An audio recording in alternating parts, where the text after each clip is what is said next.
오늘 여러분과 함께 나눌 이 말씀 엔하꼬레라 하는 셈에 대한 이야기는 지난주에 우리가 살펴보았던 부엘라 헤로이라고 하는 그런 셈과 하나의 쌍을 이루는 그런 설교라 할 수 있을 겁니다. 성경에 어디도 그렇게 규정되어 있지는 않고요. 또 물과 셈에 관련된 얘기가 요 두 사건만 나오는 것은 아니지만 제가 두 주에 걸쳐서 지금 의도를 가지고 이렇게 말씀을 나누려고 합니다. 여러분 지난주에 들었던 말씀을 기억하십니까? 부엘라 헤로이에서 은혜를 받은 주인공이 누구죠? 하갈이라고 하는 여인이었습니다. 어떤 여인이었어요?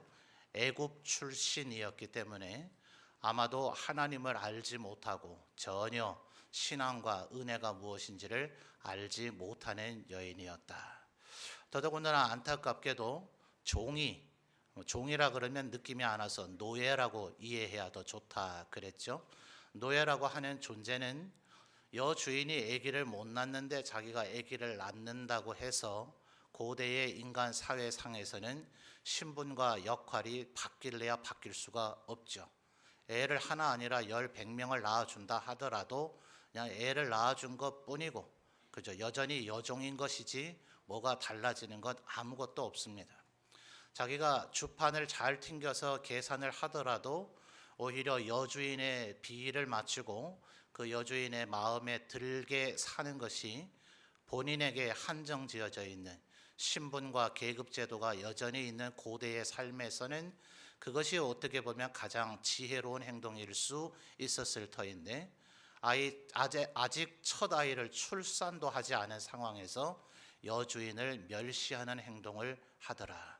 그래서 그 집에서 학대를 받다가 쫓겨나서 자기 스스로 집을 나와 버렸다. 그래서 고대의 이 광야에서 방황을 하는 것은 임신을 한 만삭의 여인이 홀로 길을 떠났다. 이것은 곧 언제 죽을까만 남아있는 상황이지 이거는 죽을 수밖에 없는 그런 상황입니다. 더더군다나 이 하갈이라고 하는 여인이 그렇게 뛰쳐나와서 죽음의 위기에 직면했지만 그 어디에서도 하나님 살려주세요, 하나님 도와주세요 하는 그 부르짖음이나 간청조차가 없었다. 그거 있기 전에 하나님께서 태아와 산모를 불쌍히 여기셔서 하나님께서 나타나셨다. 여러분 기억나세요? 그 셈을 하나님께서 터뜨리셨어요? 아닙니다. 지난주에 살펴본 부엘라 헤로이는 원래 있는 셈이었어요. 근데 그 셈에서 하나님께서 나타나셔서 너 여기서 지금 물 먹었다고 해서 사는 거 아니다. 돌아가라. 힘들고 어렵겠지만 사라에게 복종해라. 그것이 오히려 너에게 사는 길이 될 것이다. 하나님께서 찾지도 않고 도움 요청하지도 않는데 나타나셔서 하갈에게 살 길을 열어주신 거예요. 가장 현실적인. 그러나 그 이후에 하갈에게서 이스마엘이 태어나서 이 이스마엘이 이제 사냥도 하고 어머니를 섬기고 어머니를 돌볼 수 있을 정도가 됐을 때는 이제 아브라함과 사라, 이삭에게서 떠나라고 하나님께서 얘기하십니다. 오히려 아브라함이 염려할 때에 걱정하지 말고 보내라. 내가 하갈과 이스마엘도 보호하겠다. 하나님께서 이렇게 얘기하십니다. 그 후에는 이스마엘이 오히려 하갈을 보호할 자가 되기 때문에 떠나도 아무런 상관이 없지만 지금 뱃속에 임신하고 있는 여인은 힘들고 어렵더라도 사라의 슬하로 돌아가 있는 것이 그 여인에게는 가장 현실적인 방편이다. 하나님께서 하갈에 대한 모든 것들을 이미 다 알고 계시더라. 살피고 계시더라. 심지어 내가 도움을 요청하거나 부르짖거나 찾지도 않았는데 하나님께서 나타나셔서 모든 해결을 해 주시더라. 그래서 나를 살피시는 하나님. 내가 찾지도 않았고 내가 인식하지도 않았고 내가 모르지만 하나님께서 나에 대해 모든 것을 알고 계셨다라는 것을 하갈이 깨닫게 되었기 때문에 그 셈 이름을 뭐라 불렸다고요? 부엘라 헤로이라 부르게 되었더라 하는 것입니다. 그런데 아마 우리 성도님들이 내가 하나님을 잘 믿은 것도 아니고 하나님을 안 것도 아니고 심지어는 하나님께 도움 요청도 하지도 않았는데 하나님께서 알아서 다 해주셨다 그러니까 아마 이 부분에서 여러분의 마음에 좀 감동이 많이 되신 것 같아요. 얼마나 좋아요, 그죠?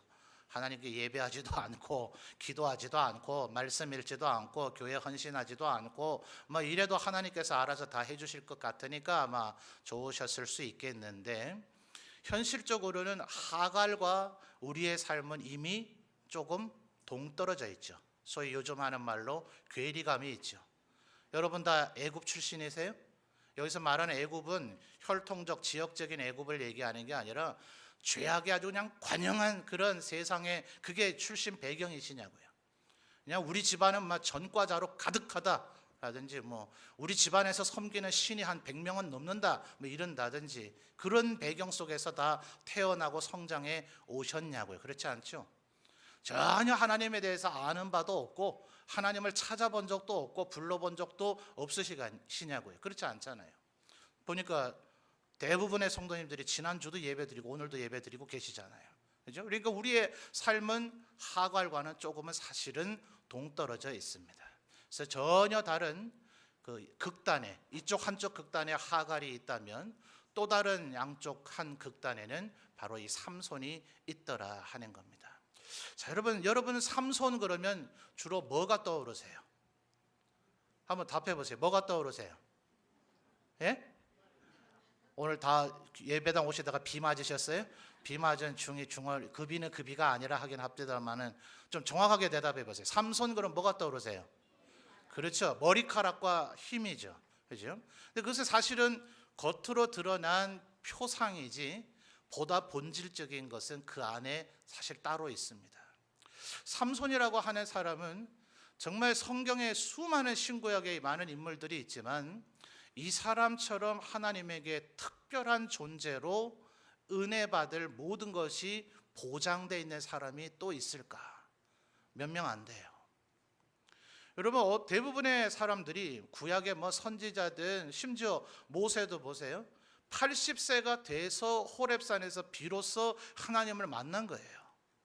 떨기나무 가운데서 분명히 불은 붙었는데 그 나무가, 떨기나무라는 것은 우리나라 옛날 빗자루 만들던 쌀이나무와 비슷해서 불을 우리가 인위적으로 붙인다면 그 땔감으로 써먹지도 못해요. 한 1, 2초 지나면 다 타서 재가 돼버리는 걸 어디서 화력을 보장받겠어요. 그런 유형의 나무가 떨기나무입니다.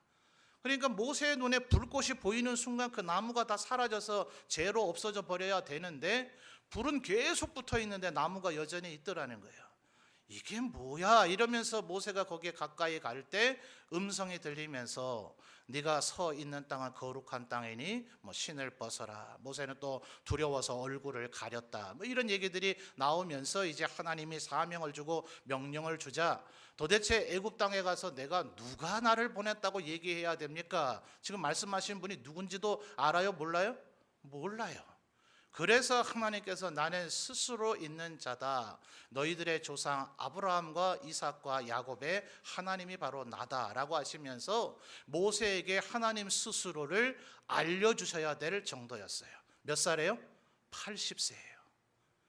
대부분의 성경에 나타난 많은 선지자든 심지어 뭐 신약 성경의 사도들이든 많은 사람들이 그렇게 오히려 장성한 성인이 되어서나 혹은 자신들의 뭐 이런저런 그런 삶을 살다가 하나님 앞에 부르심을 받은 경우들이 오히려 더 일반적이다 하는 겁니다. 좁혀서 사사기에 나타난 12명의 사사들이 있는데 여러분 하나님께서는 뭐 결손 가정이라든지 뭐 혼혈인이라든지 뭐 장애인이라든지 이런 분들을 절대로 차별하지 않았습니다. 그들을 하나님께서는 사랑하시는 줄 믿습니다.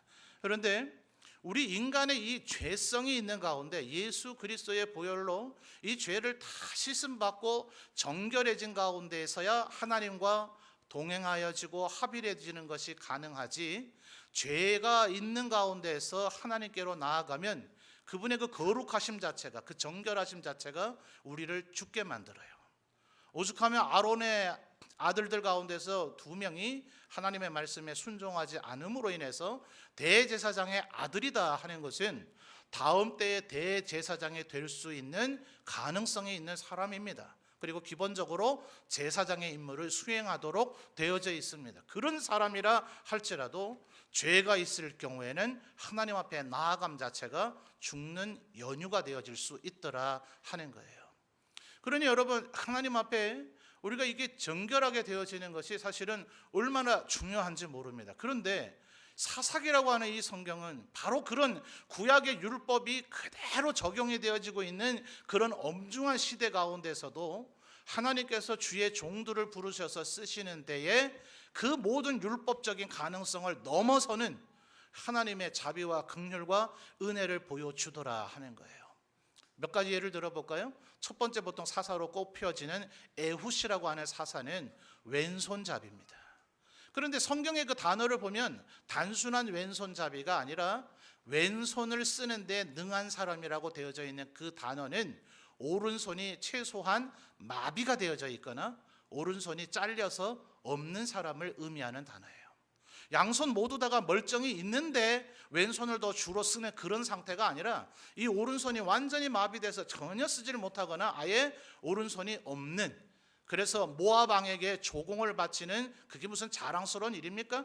예를 들면 우리나라 일본에 망해 있던 그 시절에 일본인들에게 뭔가를 갖다 바치는 일, 그거 하면 먹고 살 수는 있을지 몰라도 그거 뭐 자랑스러운 일이라고 여겨져요. 아마 그런 일에 종사한 사람들이 전부 다 지금 친일파로 아마 분류되어질 거예요. 그러니 에훗에게 너가 할 수 있는 일이 뭐가 있느냐, 너는 이런 일이나 하라 하여지는 것이 에훗이더라 하는 겁니다. 입다 같은 사람, 기생의 아들이라고 불려지죠. 뭐 기생이라고 하는 업종, 뭐 술을 판매하는 그런 업종, 그런 사람들은 구원 못 받는다는 것이 아니라 아까 말씀드린 율법적인 개념에서는 그런 이들은 부정한 사람이라서 그 사람의 소생 가운데에서 하나님의 지도자를 택하는 일, 이 율법적 개념에서는 안 되는 일이더라 하는 겁니다. 또 뭐 여자분들 이런 얘기 들으시면 노여워하실런지 모르지만 여성의 시대, 지난 20세기와 이제 21세기에 비로소 여성의 시대라 그러죠. 민주주의라고 하는 제도를 인류가 채택하고 난 이후에도 지난 20세기 초에 여성들이 비로소 우리도 투표권 달라, 그 이전에 민주주의는 오직 누구의 점유물이었어요? 남자들의 점유물이었습니다. 20세기 와서 그게 이루어진 거예요. 그러니까 그런 인류의 역사를 보면서 이 사실을 봐야 되는데 이 시대에 여자가 어떻게 사사가 될 수 있느냐는 거예요. 그런데 하나님께서는 드보라를 사사로 세우시더라는 거예요. 여자도 됩니다. 장애인도 됩니다. 기생의 아들도 됩니다. 모두 다 될 수 있다는 것을 하나님께서 사사기를 통해서 보여주셨어요. 그런데 이 삼손이라고 하는 사람은 그런 사람이 아니었다는 거예요. 부모님이 태어나기 전에 이 부모님도 이제 13장부터 보면 이제 이 삼손에 대한 이야기가 나오는데요. 부모님이 아이를 낳지 못했어요. 그래서 하나님께서 여호와의 사자가 오셔서 이제 너희가 임신해서 아이를 낳게 될 것인데 이 아이는 하나님 앞에 구별된 나실인이 될 것이다. 태어나기도 전부터 하나님 앞에 선택되어진 사람, 그게 누구예요? 그게 바로 삼손이더라 하는 거예요. 성경에 이런 사람 몇 명 안 되죠. 예를 들면 세례 요한 같은 경우도 태어나기 전에 출생이 예고가 되어지고 그는 일생을 하나님의 종으로 살았습니다. 이런 사람들 그렇게 성경에 몇몇 되질 않아요. 심지어 나실인으로 선택되어지면서 이 삼손에게는 여러분이 지금 잘 알고 있는 대로 도저히 초인적인 인간으로서는 감당하지 못할 그런 괴력의 힘이 주어지는 역사가 있었다 하는 거예요. 여러분 13장으로 우리 잠깐 한번 가서 볼까요? 처음부터 다 볼 수는 없겠고 13장 24절과 25절을 한번 보죠. 자, 13장 24절 25절 찾으신 분 아멘요. 자, 여러분 읽어주세요. 시작.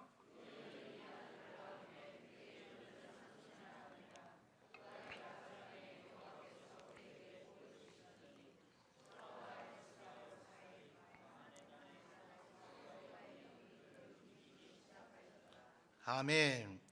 자, 여러분 24절 다시 보시면 그 여인이 아들을 낳음에 그의 이름을 삼손이라 하니라. 그 아이가 그다음 뭐죠? 자라매 여호와께서 그에게 복을 주시더니, 뭐 하니까 복을 주셨다고요? 잘하는 게 그렇게 잘하는 겁니까? 누구나 다 잘하지 않나요? 잘한다와 잘한다는 말이 지금 헷갈리시죠? 누구나 다 아이 때에서 젖을 먹고 밥을 먹고 그러면서 키도 자라나고 다 커지잖아요. 누구나 그렇게 하잖아요. 근데 이게 뭘 그렇게 잘한 거라고 이때부터 복을 주시냐고요. 하나님께서 삼손을 선택하셨기 때문에. 여러분, 요와 비슷한 표현이 신약 성경 어디에 나옵니까? 누가복음 2장을 보면 예수께서 자라나실 때 하나님의 은혜가 그 위에 있더라. 그의 머리와 키가 자라가며 하나님과 사람에게 사랑을 받더라. 여러분, 뭐가 먼저 기록됐어요? 사사기가 먼저 기록되는데 누가는 예수님의 유년기의 모습을 삼손의 모습에서 표현을 따다가 누가복음을 기록하더라 하는 거예요. 이해되십니까? 예수님과 견주어 비교될 정도로 삼손은 어릴 때부터 하나님의 복을 받은 자였다 하는 겁니다. 여러분, 성령 하나님께서는 언제부터 계십니까? 성령 하나님 언제부터 계셔요? 소위 말하는 사도행전 2장의 오순절날 성령 강림 사건 때 성령님이 갑자기 어디서 딱 나타나셨어요? 그래요? 아니죠. 천지 창조하실 때부터 성자 예수 그리스도 성령 하나님께서 성부 하나님과 함께 삼위일체 하나님이 천하 만물을 창조하신 줄 믿습니다. 창세기 1장 2절을 보면 땅이 혼돈하고 공허하니 여호와의 신이 성령께서 수면에 운행하시더라. 창세기 1장 2절에서 이미 성령님의 존재가 설명이 되어지고 있어요. 그런데 여러분, 신학자들이 구약 때 나타나셨던 성령님과 신약에 나타나셨던 성령님을 이렇게 구별을 해야 됩니다. 왜 오순절 성령 강림 사건이 우리에게 그만큼 의미가 있느냐 하면 그 이전에는 아무리 뛰어난 모세라든지 요셉이라든지 여기 나타난 삼손이나 이런 모든 하나님의 사람에게 늘 성령님이 함께 하신다기보다는 그에게 필요가 있을 때, 감동을 주어야 될 때, 은혜를 줘야 될 때, 권능을 줘야 될 때 성령님께서 그에게 임하십니다. 그리고선 그 일이, 그 상황이, 그 임무가 끝나고 나면 성령님은 다시 떠나가시는 듯한 그렇게 표현이 되어져 있습니다. 그런데 오순절 성령 강림 사건 때는 그 자리에 마가 요한의 다락방에 몇 명이 모여 있더라고요? 120명이 넘는 문도들이 모여서 간절히 기도할 때에 누구에게 성령이 임했다고요? 그 자리에 있는 모든 사람에게 성령이 임하셨고 이제 성령님은 그들에게서 떠나지 아니하시고 늘 마음속에 좌정하시더라. 그래서 이게 오순절 성령 강림 사건이 그만큼 중요한 이유입니다. 그 이전에게는 개인적으로 임하셨고 조금 신학적으로 표현한다면 한시적으로 임하셨다면 오순절 성령 강림 사건 이후에는 하나님의 부르심을 받은 모든 하나님의 백성들에게 광범위하게 영원적으로 계속해서 임재해 계시는 성령 하나님이시더라 하는 겁니다. 그래서 세대주의자들 조금 문제가 있다고 평가되어지지만 그들은 오순절 성령 강림 사건 이후를 성령의 시대라고까지 명명을 할 정도였다는 거예요. 확연히 다르죠? 그러니까 지금 이 시대, 사사기 삼손의 시대 때에는 어떤 면에서는 삼손에게 정말 꼭 그렇게 해주셔야만 할 필요가 있을 때에만 성령님께서 오셔서 삼손아 힘을 내라, 내가 너에게 권능을 준다, 능력을 준다, 이러시던 시대였다는 거예요. 그런데 지금 13장 25절에 어땠어요? 소라와 에스다올 사이 마하네단에서 여호와의 영이 그를 움직이기 시작하셨더라. 자, 무슨 사건이 있습니까? 삼손에게 뭔가 지금 은혜와 능력을 베풀어 주셔야만 할 만한 특별한 상황이 지금 있습니까? 없더라는 거예요. 여러분, 지금 삼손이 얼마나 특혜를 받았는가 아시겠어요?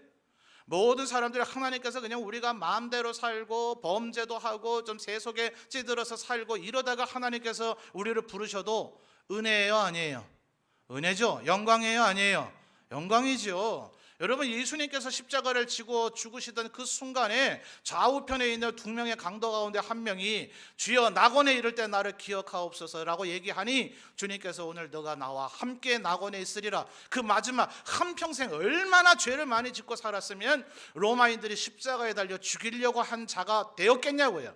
그런데 그가 마지막 죽음 직전의 순간에도 하나님께 은혜를 구할 때 그가 천국 가는 은혜를 입더라는 거예요. 천국 가면 뭐가 달라져요? 전부 우리 다 똑같죠. 이 사람 어릴 때부터 자란, 몇 대째 자란 그런 사람이니까 특등 시민, 너는 죽기 직전에 예수 믿었으니까 하급 시민 이래요? 아니에요. 천국에 가면 우리 모두 다 똑같은 하나님의 백성인 줄 믿습니다. 그러나 여러분 한번 생각을 해보세요. 그렇게들은 안 사셨겠지만 내가 어릴 때부터 소위 모태신앙 이런 개념으로 태어날 때부터 하나님을 알아서 큰 범죄 저지르지 않고 늘 교회와 하나님의 울타리 가운데서 말씀대로만 순종하며 살아온 사람과 온갖 세상의 풍파와 범죄와 그냥 인생의 나락을 롤러코스터처럼 온갖 것을 다 겪은 사람이 어떤 사람의 생애가 행복하겠습니까? 여러분, 과거 일은 다 지워지고 잊혀집니까? 저만 하더라도 제 아버지가 목사였어요. 목사의 아들로 자라나서 뭐 그리 많은 죄를 지었겠습니까마는 제 인생 가운데서도 과거를 되돌이켜보면 몸서리칠 정도로 끔찍하고 회상조차 하기 싫은 부끄럽고 수치스러운 죄악의 순간들이 있습니다. 그게 우리에게 만약 가득 차 있다면 지금 내가 하나님의 은혜를 누리고 하나님의 인도하심을 따라 걸어가고 있다 하더라도 과거를 회상할 때마다 즐거워요, 괴로워요? 괴롭습니다.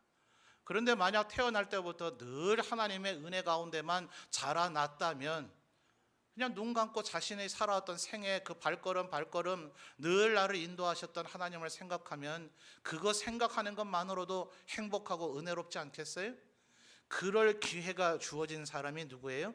그게 바로 삼손이더라 하는 겁니다. 그 어느 인생보다 태어나기 전부터, 어머니 뱃속에서 태어나기 전부터 이는 나실인이 될 것이다. 내가 구별하는 삶을 살으려고 할 테니까 이제 성별되었다, 거룩하게 구별되어졌으니 부정한 것 만지지 말고 더러운 것 만지지 말고 포도주나 독주에 취하지 말고 악한 일을 행하지 말고 하나님의 종으로서의 사명을 감당하라. 이것이 삼손에게 주어졌던 특권이고 축복이고 명예였더라 하는 겁니다. 그런데 여러분, 안타깝게도 삼손이 이제 뭘 일을 해야 돼요?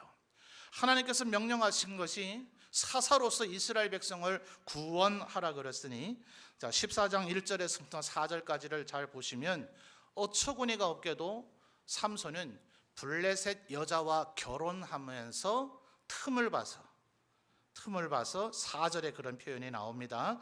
4절을 한번 보죠. 14장 4절.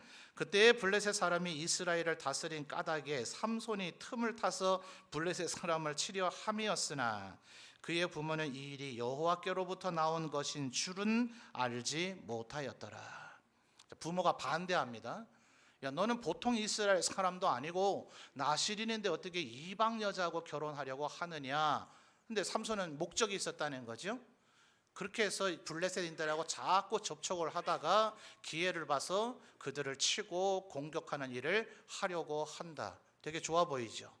그리고 4절 하반절은 잘못 이해를 하면 이 계획이 하나님으로부터 지시가 되어졌거나 하나님의 감동으로 주어졌다는 것이라고 이해될 수도 있어요. 삼손에게 주어지시는 하나님의 사명은 뭡니까? 너는 사사로서 살아야 된다. 사사라는 말은 뭡니까? 내 백성을 구원하는 자가 되라. 이게 하나님께서 삼손에게 주시는 사명이에요. 방법은 삼손이 선택하는 겁니다. 여러분, 언제나 이걸 기억하셔야 됩니다. 우리는 하나님의 백성으로 하나님 앞에 부름을 받았어요. 우리 뭘 위해서 살아야 됩니까? 우리 교단, 이 장로 교회가 성경 다음으로 표준 문서를 삼는다는 것이 웨스트민스터 신앙 고백과 대소요리 문답이라 그러죠. 소요리 문답이 몇 문항까지 있는지 대요리 문답이 몇 문항까지 있는지는 몰라도 목사님들이 맨날 요 얘기만 하니까 기억하죠. 소요리 문답의 제일 첫 번째 질문, 사람의 제일 되는 목적이 뭐예요? 하나님을 영원토록 즐거워하며 그를 영화롭게 하는 것이다. 우리가 하나님의 백성이 되었으니 우리의 삶의 목적이 뭐예요? 하나님께 영광 돌리는 것. 요즘 시대에 우리 젊은 세대들이 즐겨 부르는 CCM 찬양홀의 가사로 표현을 한다면 하나님의 기쁨이 되어드리는 것. 자, 이게 우리의 목적입니다. 삼손에게는 사사가 돼서 하나님의 백성을 구원하는 것이 목적이라면 여러분은 여러분의 삶으로 하나님 앞에 영광 돌리는 것. 그러니까 우리의 마음속에 내가 어떻게든 하나님 앞에 영광 돌리며 살아야지 라는 이 목적과 결심이 생긴다면 이거 누가 주시는 마음이에요? 이것은 하나님께서 주시는 마음이에요. 그런데 어떻게 그렇게 할 거예요? 하나님 앞에 영광을 돌리는 건데 어떻게 그렇게 할 거예요? 예를 들어서 쉬운 예를 들어볼까요? 목사가 그냥 교회 성도 수가 많아지고 예배당이 엄청나게 커지고 예배당 시설이 의리아리하게 좋아지면은 하나님께 영광이 되는 줄로 생각을 하고 성도님들은 그냥 달달달달 볶아가지고 성도들 데려오라고 막 전도해 오라고 들볶아 된다든지, 아니면 여러분의 다 집을 팔아서 집문서를 내놓고 결혼패물 다 팔아서 헌금하라고 계속해서 여러분에게 얘기를 한다든지. 그래서 우리 성도들 지금 다 먹고 살기 힘든데도 불구하고 이 자리에 한 5천억을 들여서 예배당을 새로 짓자고 한다든지 이러면 하나님 앞에 영광이 되겠죠? 어떻게 이렇게 확신하고 아니라고 하세요? 아닙니다. 분명히 아닙니다. 하나님 앞에 영광을 돌리는 것이 분명히 맞기는 맞지만 그 영광을 돌리는 그 방법, 그리고 그 내용, 그리고 어떻게 하나님께 영광을 돌릴 것인가를 어디에서 찾아야 됩니까? 하나님의 말씀에서 충돌됨이 없어야 됩니다. 신약 성경에도 말하기를 모든 일을 할 때에 원망과 시비가 없이 하라 그랬어요. 예를 들면 여러분 모두 다 그것을 원한다면 예배당 크게 의리아리하게 짓는 거 괜찮습니다. 여러분 모두가 원한다면 공동회 같은 회의를 통해서 우리 예배당이 낡고 때로 예배드리기 불편함이 있으니 자리가 비좁으니 의자가 딱딱해서 1시간 앉다 보면 허리 디스크가 도질 것 같으니 모든 시설에 대해 좋게 합시다. 우리 모두 다 헌금합시다. 여러분이 결정한다는 건 전혀 문제가 없습니다. 그런데 원망과 시비가 없이 해야 되는데도 불구하고 목사가 그것을 막 여러분을 안 하면 하나님 앞에 마치 신앙이 없는 것처럼, 그것에 협조 안 하면 마치 하나님 앞에 불충성스러운 것처럼 여러분을 협박하거나 정죄하거나 설득하고 있다면 그것은 잘하는 거예요? 잘못하는 거예요? 잘못하는 거더라는 겁니다. 목사 얘기하니까 좀 좋으시죠? 여러분은 어떨까요? 여러분이 하나님 앞에 영광 돌리는 것, 분명히 여러분이 이 세상에서 좋은 직장을 가지고 돈도 많이 벌어서 좀 넉넉하고 풍요로운 삶을 살아서, 왜냐하니까 성경에 보니 분명히 너희 하나님, 너 하나님의 종이라는데, 하나님 백성이라는데 너는 왜 그러냐? 사람들이 이렇게 말하지 않도록, 야, 하나님이 너 돌봐주신다며, 너 도와주신다며, 근데 너는 왜 이렇게 맨날 가난하냐? 이런 말을 듣지 않도록 성실하게 일을 해서 하나님 아버지께 영광을 돌리게 하라. 성경에 그런 표현이 나와요. 그러나 돈이 너무나 많아가지고 돈과 하나님을 겸해서 섬기지 못해서 돈의 노예가 되는 그런 지경에 빠지지 않도록 해야 된다라고 얘기합니다. 그래서 내가 돈이 너무 많아서 하나님이 필요 없다 하지 않도록, 돈이 너무 없어서 하나님의 영광을 가리지 않도록 적절한 물질을 나에게 주옵소서. 이것이 성경에 나타난 기도의 제목이기도 합니다. 그래서 여러분들이 우리 칼빈주의를 따르는 특별히 청교도의 후예들, 장로교회 교인들은 그래서 적극적 사고방식이 거기서 나오는 거예요. 거기서 이 근대의 자본주의형 인간이 나오는 겁니다. 하나님께서 우리에게 에덴 동산과 같은 풍요로운 축복의 물질의 삶을 허락하셨다. 하나님 그걸 우리에게 보장해 주셨으니까 그 믿음 가지고 우리가 최선을 다해서 열심히 살면 하나님께서 우리에게 은혜와 축복을 주실 것이다. 아멘입니까? 이것은 절대로 일종의 기독교 분파들이 얘기하고 있는 소위 번영신학이라고 하는 것과 다릅니다. 하나님이 우리에게 물질적 복을 주시는 것만이 축복이라고 우리 장로교회는 절대로 얘기하지 않습니다. 하나님 앞에 말씀대로 살고 충성하고 헌신하는 것이, 그것이 기독교인의 본분이라고 얘기하지만 하나님의 본질적인 에덴 동산을 만드실 때부터의 우리 인간을 향한 하나님의 마음은 사랑과 은혜와 축복을 주시는 것입니다. 그 은혜를 누리십시오. 그런데 문제는 그것이 하나님의 뜻인 것이 맞는데 거짓을 행하면서 사기를 쳐서 남의 물질을 빼앗습니다. 돈을 모으는데 너무나 혈안과 목적이 집착이 되어져 있어서 예배드릴 시간도 없고 기도할 시간도 없고 찬양할 시간도 없고 교회 나올 시간도 없습니다. 이러면 하나님께 영광을 돌리는 것이 됩니까? 수단 방법을 가리지 않고 내가 먼저 일단 부자가 되어져서 마지막에 하나님 앞에 헌금을 많이 드리면 하나님께서 오냐 잘했다라고 영광을 받으십니까? 그게 아니거든요. 우리의 삶의 모든 영역이 마찬가지입니다. 하나님의 교회에서 어떤 일을 하려면 할 수 있겠죠. 잘해야 되죠. 제대로 해야 되죠. 수련학교, 성경학교를 한다면 많이 모여야 되겠죠. 많은 사람이 모여야 되겠죠. 프로그램이 대단해야 되겠죠. 프로그램의 준비가 아주 알차게 돼야 되겠죠. 그런데 그 진행하는 과정 속에서 서로 싸우고 정죄하고 마음에 상처를 주고 수단 방법 가리지 않고 오직 그 성과를 내기 위해서 500명을 모아냈다. 프로그램이 대단했다. 여기 전부 다 물질을 끌어댔다. 그 방법을 어떻게 했느냐 말이에요. 방법을. 중간에 진행 과정과 방법이 과연 하나님 뜻이기 보시기에 합당하도록 했느냐, 이것이 보다 더 중요한 거예요.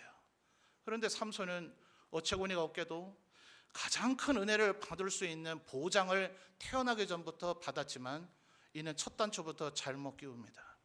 이게 하나님 말씀이 충돌되거나 모순되지 않죠. 하나님 앞에 영광을 돌리는 방법이 블레셋 이방 여인과 결혼을 해서 처가에 늘 출입하면서 그들의 정보도 얻고 그들의 허점을 찾아내서 그들을 괴멸시켜서 내가 하나님의 백성을 구원하겠다는 이 발상, 이 계획, 애초부터가 잘못된 거죠. 너무나 안타깝게도 삼손은 가장 큰 은혜를 받을 수 있는 기회가 그에게 주어져 있었지만 그의 첫 단추의 계획부터가 그릇된 길로 가기를 시작합니다. 길에서 사자를 만나서 찢어 죽여요. 여러분, 그 길이 사자가 출몰할 길이 아닙니다. 사람들은 이야, 삼손 힘 세네, 사자를 죽였네, 여기에 마음을 뺏겨요. 여러분, 신약 성경에서도 주님이 얘기하시죠. 참새 한 마리도 하나님의 허락 없으면 떨어진다, 안 떨어진다요? 안 떨어져요. 참새 한 마리가 두 아사르원에 팔리는 그 가장 사소하고 가짜고 하찮은 그 가장 초보적인 가장 저렴한 물질 거래도 하나님의 허락이 없으면 이루어져요? 안 이루어져요? 안 이루어져요. 그렇다면 삼손이 걸어가는 길에 사자가 하나님의 허락 없이 나타나요? 안 나타나요? 안 나타나요. 왜 나타났을까요? 삼손아, 그거 아닌데, 그 길 아닌데, 하나님의 경고입니다. 근데 삼손 어떻게 해요? 자기에게 은사가 있으니까, 힘이 있으니까, 괴력이 있으니까 하나님의 경고의 메시지를 깨닫지 못하고 사자 입을 찢어서 죽여버립니다. 그리고 지 갈 길을 가버립니다. 아무리 하나님께서 아니라는 사인과 신호를 보내주셔도 그것을 무시하고 자기의 길을 가버립니다. 더 설상가상은 그 다음에 그 자리에 왔더니 우리 한국 같으면 사자의 시체가 썩어서 곰팡이가 쓸고 구데기가 썰어서 냄새가 나야 될 것인데 이스라엘은 어마어마하게 건조하거든요. 그래서 그 사자의 사체가 나무 등거리인 줄 알아서 8절과 9절을 보십시오. 14장 8절과 9절을 보면 사자의 사체에 벌들이, 그래도 곤충 중에서는 제일 똘똘하다는 게 벌들 아닙니까? 그런데 이 벌들이 그게 사자의 사체인 줄 모르고 거기에 벌집을 짓고 꿀을 만들어 놨더라. 나시린의 규정만이 아니라 나시린은 더 거룩해야 되는데 일반 이스라엘 백성이라 하더라도 시체를 만지면 그는 자동적으로 뭐 해집니까? 부정해져요. 부정해지면 정결 예식을 해서 깨끗함을 회복하기 전까지는 성전에 들어가서 예배하거나 예물 바치는 일을 할 수가 없습니다. 그래서 선한 사마리아인의 이 비유에서 볼 때 제사장과 레위인이 강도 만난 그 사람을 외면하고 도망가는 이유가 바로 거기에 있는 거예요. 강도가 겁나기도 겁나겠지만 그 사람을 만졌다가 이 사람이 죽어버리면 제사장으로서 해야 할 일을 해요, 못해요? 레위인으로서 해야 할 일을 해요, 못해요? 정결 예식을 치를 일정 기간 동안은 못한단 말이에요. 그러니까 제사장, 레위인, 나시린 이런 사람들은 사체를 만지면 돼요, 안 돼요? 그 꿀이 아무리 맛있고 고대의 꿀을 얻기가 쉽지 않은 지역이니까 그 꿀을 구해내는 것이 정말 좋은 것이라 할지라도 사자의 사체에서 얻은 꿀은 먹으면 안 된단 말이에요. 근데 그것을 먹을 뿐만 아니라 부모님에게까지 갖다 드려서 그걸 어디서 얻었는지 얘기하지 않고 먹게 만들더라. 여러분 어떠세요? 여러분 부모님에게 나쁜 것 막 갖다 드립니까? 냉장고에 오래 보관하다가 이게 쉬었나 안 쉬었나 잘 모르겠다. 우리 부모님은 원래부터 좀 상한 거 어릴 때부터 우리 안 주고 드셨으니까 우리 부모님에게 테스트 한번 해보자. 부모님 드시고 건강하면 나도 먹지 뭐 이러세요? 이건 아주 천하에 몹쓸 사람이죠. 부모님에게 가장 좋은 거 귀한 거 드려야 마땅하잖아요.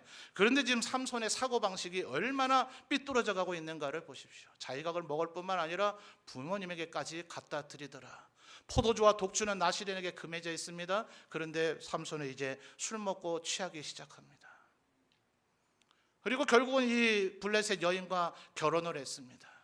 근데 여러분 삼손에게는 이 힘이 굉장히 좋죠. 그래서 블레셋인들과 중간 좀 생략을 하고 블레셋인들과의 싸우는 관계에서 여우를 300마리를 2마리씩 꼬리를 묶어가지고 그 사이에 횃불을 넣어서 보리밭, 밀밭, 포도원, 감남원으로 그 여우들을 몰아넣습니다.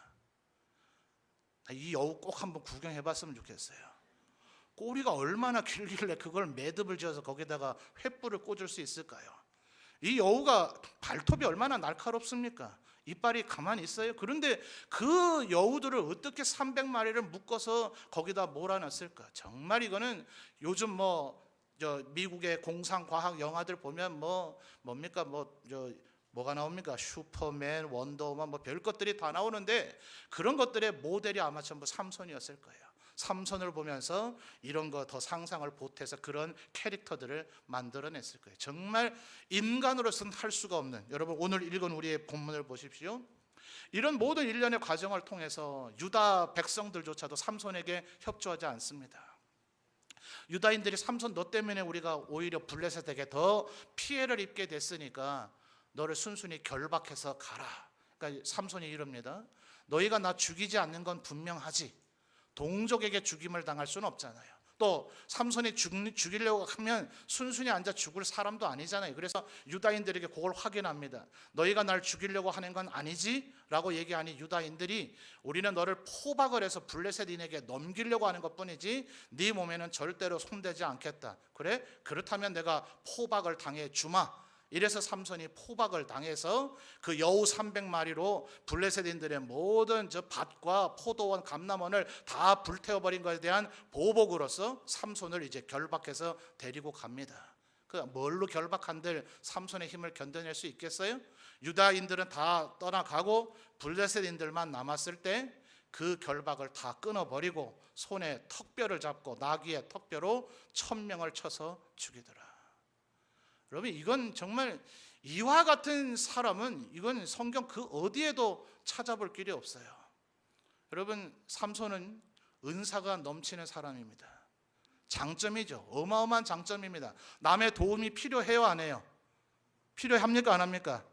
안 필요해요. 남의 도움이 안 필요해서 아무하고도 협력하지 않아요.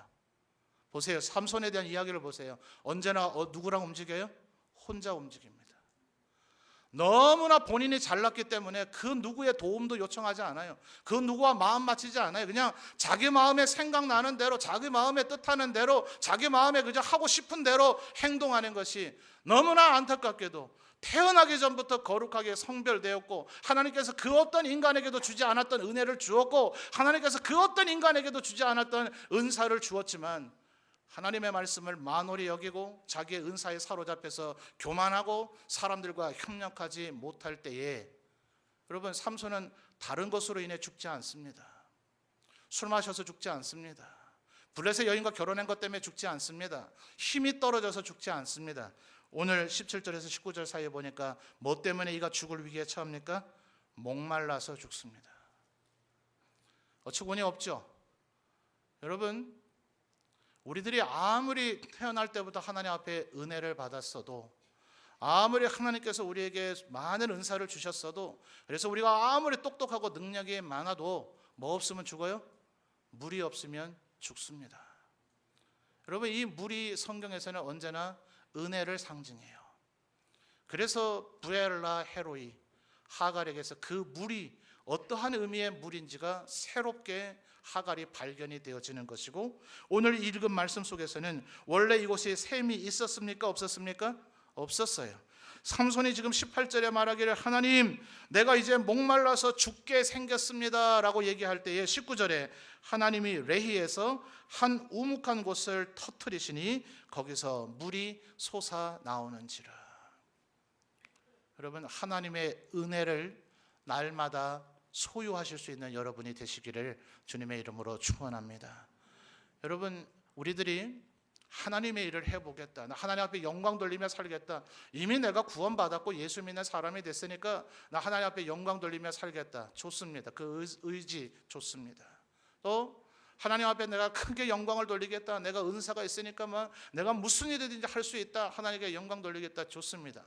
그런데 아무리 우리의 의지가 좋고 계획이 좋고 목표가 좋고 아무리 우리에게 은사가 흘러 넘친다 할지라도 그 중간의 과정들이 다른 사람과 협력할 줄 모르고 또 하나님의 말씀을 따라 순종할 줄 모르고 과정이 중요해요. 과정이 결과를 만들어내는 것이 중요한 것이 아니라 그 모든 과정 속에서 내가 하나님의 말씀대로 하고 있는가, 겸손하게 하고 있는가, 다른 사람의 마음에 상처 안 주며 하고 있는가, 함께 협력하면서 하고 있는가, 이런 모든 것들이 하나님의 사람은 고려해야 된단 말이에요.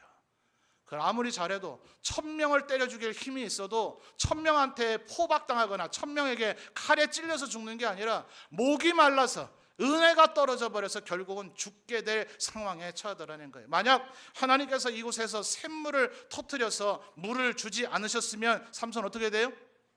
삼손 어떻게 돼요?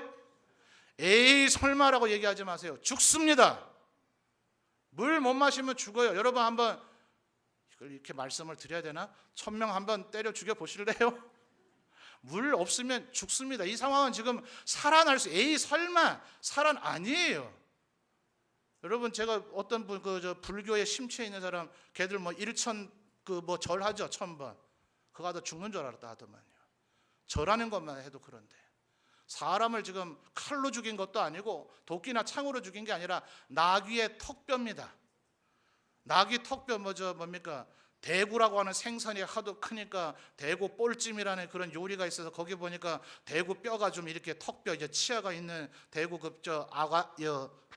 생선은 아가리라 그래야 되죠? 입이라고 해야 되나요? 하여튼 그 뼈가 좀 보이던데 나귀 턱뼈를 제가 손에 잡아보진 않았습니다만 그게 뭐가 그렇게 대단한 무기가 되겠어요. 근데 그걸로 1000명을 죽였어요. 여러분 무슨 동작이라도 좋습니다. 앉았다가 일어났다를 하든지 엎드렸다가 일어났다를 하든지 똑같은 동작을 한번 1000번만 오늘 예배 맞추고 한번 해보세요. 그리고서 오늘 하루 종일 물을 한번 마시지 말아보세요. 그러다가 또 쓰러지셔서 저한테 책임 묻지는 마시고 죽습니다 지금. 에이 설마 살겠지. 에이 좀 힘들긴 하지만 살겠지. 아닙니다. 성경이 좀 분명히 얘기하잖아요. 물 안 마셨으면 죽습니다. 은혜가 떨어지면 죽습니다.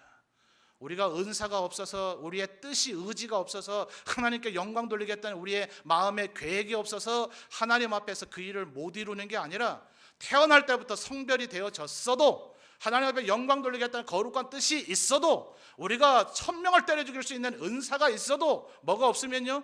은혜가 없으면 물이 떨어지면 우리는 죽습니다. 그때 여러분 부르짖으셔야 돼요. 하나님 나에게 물을 주십시오. 내게 이제 은혜가 떨어졌습니다. 내가 대단한 능력과 은사가 있지만 어릴 때부터 내가 교회 안에서 아주 믿음으로만 자라났지만 몇 대째 예수를 믿었지만 성경을 4살 때부터 글을 깨우쳤지만 다 필요 없어요. 뭐가 없으면요? 은혜 없으면 죽습니다. 그때 하나님 앞에 부르짖을 때 하나님께서 엔합고레에서 물을 주시더라 하는 것입니다. 여러분의 이 모든 예배 시간이 여러분에게 새롭게 은혜를 회복하는 샘물이 터지는 엔합고레가 되시기를 주님의 이름으로 축원합니다. 여러분 마지막으로 성경 한 구절만 찾아보죠. 이사야 12장입니다.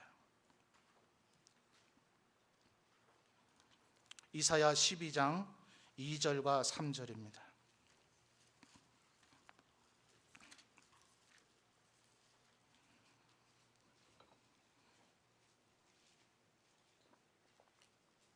이사야 12장 2절과 3절 구약성경 982페이지쯤에 있습니다. 이사야 12장 2절과 3절입니다. 찾으신 분 아멘요. 다 같이 한 목소리로 크게 봉독하겠습니다. 보라 하나님은 나의 구원이시라. 내가 신뢰하고 두려움이 없으리니 주 여호와는 나의 힘이시며 나의 노래시며 나의 구원이심이라.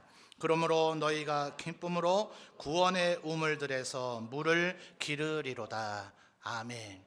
여러분 이게 시적인 표현이죠. 3절에 뭐라고 얘기했다고요? 너희가 기쁨으로 어디서 뭘 해요? 구원의 우물들에서 물을 기르리로다. 지금 엔합고레는 샘이 터진 거지만 성경은 이것을 다 비유적으로 얘기합니다. 시편 1편 복 있는 사람은 마치 뭐와 같다고요? 시냇가에 심어진 나무와 같더라. 예레미야 17장 하나님 앞에 은혜를 받고 누리는 자는 뭐와 같다고요? 물가에 심어진 나무와 같더라. 성경은 끊임없이 곳곳에서 이런 샘, 이슬, 물, 강 이것이 하나님께서 우리에게 주시는 은혜로 표현을 합니다. 삼손이 지금 단순히 목말라 죽는다는 개념이 아닙니다. 아무리 성별되어졌어도 아무리 자신의 뜻과 계획이 하나님 앞에 옳은 계획을 가지고 있어도 그에게 모든 것이 가능한 강력한 은사가 있어도 뭐 없이는 안 돼요? 은혜 없이는. 따라합시다. 은혜 없이는 우리는 아무것도 할 수 없는 줄 믿습니다. 죽습니다. 여러분 그때마다 부르짖어 기도하여서 하나님 앞에 은혜를 구하심으로 여러분의 매일의 기도의 장소가 새로운 샘물이 터지는 엔학고레가 되시기를 주님의 이름으로 축원합니다.